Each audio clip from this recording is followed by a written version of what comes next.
Olá, galera! Seja bem-vindo aqui no nosso Encontro das Artes, no canal Smart. Estamos hoje com uma entrevista exclusiva, uma entrevista de uma pessoa muito importante em nossa região, aqui em Osasco. É um ícone do nosso município, é o Rubem Pignatari. Fique ligadinho aí, já já a gente volta com a arte, com esse incrível homem da arte.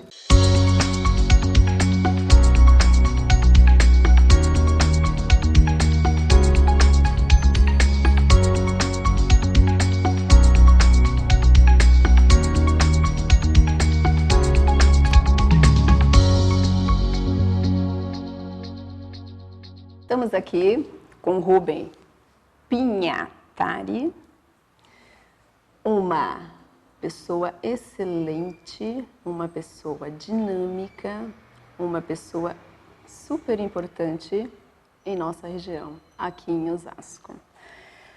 O Rubem é gestor cultural, é dirigente, é ator, produtor cultural, muitas outras coisas.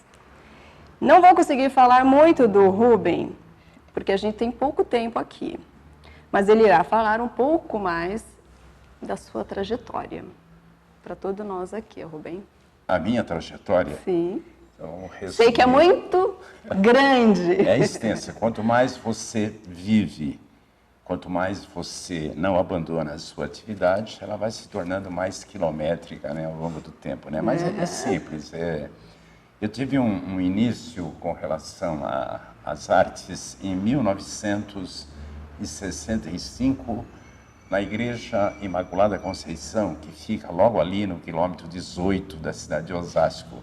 Ali tinha um salão de fundo de igreja, e aos domingos havia atividades de teatro amador da época, numa linguagem bem circense, uma linguagem bem religiosa, e tinha também shows de música. Então ali nós permanecemos por mais ou menos 2 anos, e depois saímos, fundamos um grupo de teatro chamado TIO, Teatro Independente de Osasco, que teve uma atividade durante 2 anos, com uma peça só, que foi o Rei de Seca e Fome, que causou um problema com a ditadura da época, com o exército, enfim. Fomos convidados a parar com a peça e dissolver o grupo, e a partir dali eu fui para São Paulo, trabalhando ao longo do dia nas empresas que eu precisava sobreviver, mas fui fazendo cursos e tentando buscar... Cursos de teatro? De formação, um pouco de interpretação, um pouco de literatura dramática. E iniciei um processo de carreira em São Paulo com muita dificuldade. Em 1970, eu fiz o meu primeiro trabalho profissional em São Paulo, no Teatro Anchieta, que foi uma montagem de final de curso do Antígona de Sófocles. E a partir dali a coisa começou a andar, um trabalho aqui, outro ali, outro lá, e um pouco de televisão, depois um pouquinho de cinema, até que voltamos para Osasco, o Ricardo Dias e eu organizamos um curso de teatro, de onde originou o Núcleo Expressão. Aí construímos um teatro na rua Minas Bogansan, que foi o Teatro Expressão, e que fez um trabalho magnífico de popularização de teatro, prestigiando principalmente os autores nacionais. Teve uma repercussão nacional e eu diria que até internacional o trabalho. E dali para aqui a vida foi caminhando, com televisão, cinema, rádio, teatro e coisas afora. Uma coisa levou a outra. Isso. Mas essa sua visão para teatro, para arte, isso aconteceu bem quando você estava bem mais velho, ou quando era pitititico? Você já nasceu assim? Como é que é? Uma bailarina fazendo essa pergunta é muito curioso, né? Como se fosse diferente. Não, não foi. Então, eu entendo que o fato de você se apegar a alguma atividade profissional na vida sempre tem uma razão desconhecida. A gente imagina que tem uma justificativa e tal, mas no fundo, é algo que a natureza, me parece, te dota já do nascimento. Acredito eu nisso, né? Mas entendo que a minha infância eu fui criado em Carapicuíba, nasci lá, enfim. E nós tínhamos, na década de 50, um cinema chamado Cine Lunar. Então, eu, com 9 anos de idade, comecei a frequentar. A minha avó morava em Carapicuíba, Carapicuíba. A minha avó morava do lado do cinema e me facilitava ir todos os dias. Naquela época, podia entrar 10, 11 anos à noite, não havia problema. Então, eu passei um longo tempo frequentando esse cinema, que era a única fonte de informação do mundo que você tinha. Era ali que você ia assistir filmes americanos, italianos, espanhóis, tchecos, russos, alemães e tal. E aquilo me trouxe um universo imenso, né? E entendo que eu me via fazendo os filmes que eu assistia, nas brincadeiras. 9 anos de idade. 9 anos, 9 anos de idade. E aí, quer dizer, entendo que o cinema foi o grande estimulador para a minha vida. Mas, assim, acho que o que estimula mesmo para a arte é a sensibilidade e o olhar que você tem desde quando nasce, quando percebe que tem consciência de querer ser útil junto à sociedade, ao mundo, através das artes. Aí você encontra o seu caminho e vai. Há pessoas que dizem que eu devia ter desistido no primeiro mês, né? Agora muitos me estimulam para que eu continue. Enfim, não sei. Muito bem, 9 anos de idade. Tá, e de lá para cá, depois que você falou, bom, agora eu já assisti vários filmes, é isso mesmo que eu quero.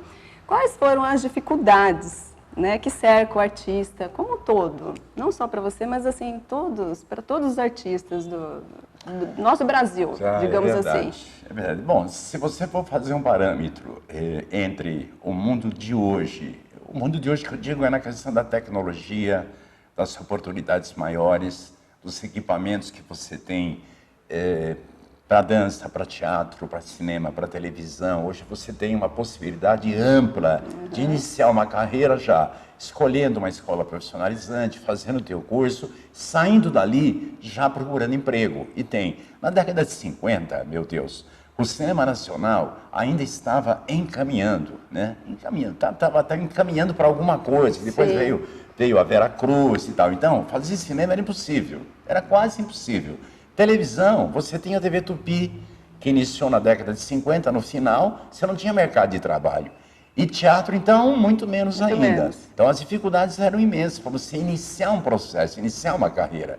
E a gente, na época, só tinha uma possibilidade, se enturmar com o teatro amador e tentar buscar ali alguma realização de formação, alguma informação técnica para você se desenvolver. Então, a dificuldade foi imensa, mas deu para iniciar um processo e tal. Agora, hoje, você tem um leque de opções. Você pode escolher a escola que você quiser, na linguagem que você quiser. Escola profissionalizante, você tem várias, em várias linguagens, em várias modalidades, né, gêneros.